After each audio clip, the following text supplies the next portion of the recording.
Welcome to Revelation Unraveled. I'm your host, William Tapley, also known as the third eagle of the apocalypse and the co-prophet of the end times.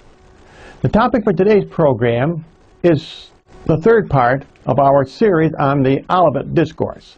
That is chapters 24 and 25 of St. Matthew. Today we will be looking at verses 27 through 41, which I refer to as the victory verses.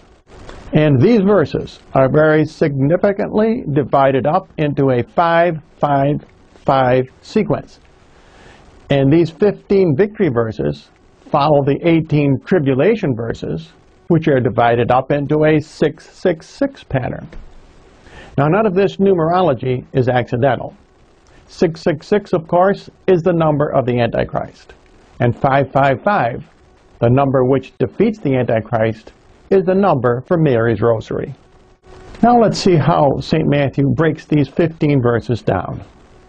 Now these first 5 verses, that is 27 through 31, describe Armageddon and the pale horse in Revelation.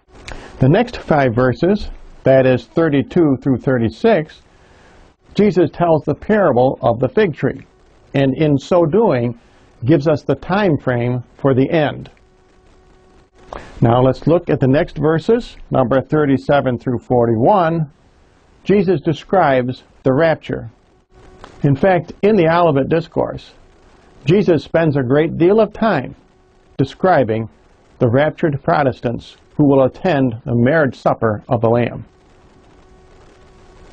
It's really amazing when you think about it that no Protestant Bible scholar, no Catholic theologian, no pope or bishop has ever understood the numerological significance of these 15 verses and the 5-5-5 sequence.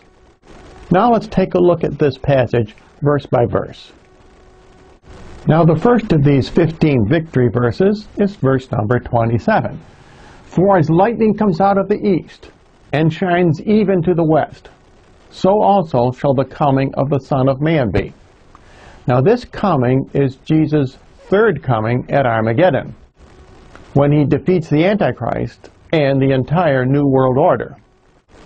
In Revelation, St. John writes that hell follows after the pale horse. That means this represents the judgment of Jesus on the one world system. In verse 28,